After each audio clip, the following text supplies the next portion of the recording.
Hello everyone. मैं काव्या राज। Recently मैंने CUET PG 2024 crack किया है। तो मैं बताना चाहूँगी कि 6 मंथ में आप सेल्फ स्टडी कैसे कर सकते हैं। CUET का सिलेबस देखा जाए तो उसमें आ जाते हैं GK, maths, reasoning, computer, English और हिंदी। हिंदी इंग्लिश दोनों एक ऑप्शनल सब्जेक्ट होता है कि आप हिंदी चूज़ करो या इंग्लिश चूज़ करो। तो 6 मंथ में हम लोग को ये सारे सब्जेक्ट देखने हैं कि इसको 6 मंथ में हम सेल्फ प्रिपरेशन कैसे कर सकते हैं।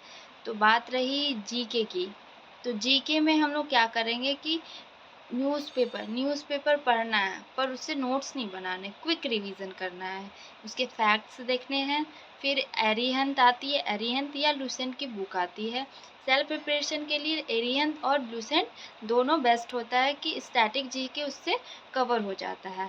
क्विक रिवीजन करते जाएंगे। और फिर मैथ्स में आते हैं, तो फिर मैथ्स में कोई भी शॉर्टकट यूज़ नहीं करनी है। शॉर्टकट यूज़ करोगे तो फिर उसमें नंबर जाने की चांसेस हो सकते हैं।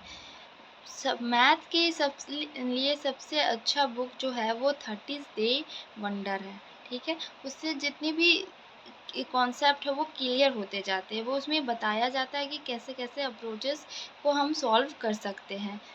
कॉन्सेप्ट को क्लियर करो और फिर टॉपिक वाइज देखते जाओ। और कॉन्सेप्ट क्लियर करने के बाद सेल्फ टेस्टिंग करो कि हाँ, हमसे वो क्वेश्चन बन रहा है या नहीं बन रहा है। और फिर उसके बाद आ जाते हैं रीजनिंग में अप्रोच को देखना है कि कैसे कौन सी अप्रोच किस टॉपिक में लग रही है, कौन से स्कोरिंग सब्जेक्ट है, कौन से स्कोरिंग टॉपिक है कि हम उसको सॉल्व कर सके।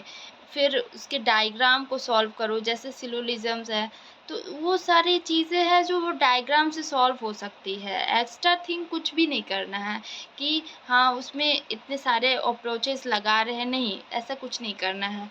बस देखना है कि कॉन्सेप्ट को क्लियर हो जाए और फिर अपने अप्रोच को रखो, ना कि दूसरे अप्रोच को रखो।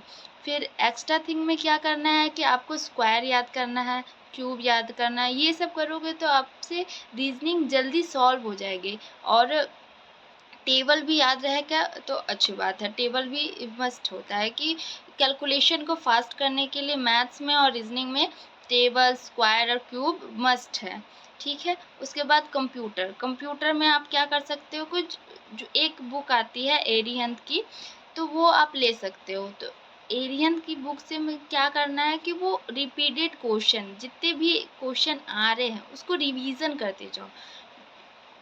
ये थी हमारी सेल्फ प्रिपरेशन की स्ट्रेटेजी कि कैसे हम लोग 6 मंथ में प्रिपरेशन कर सकते हैं, वो भी सेल्फ स्टडी के लिए।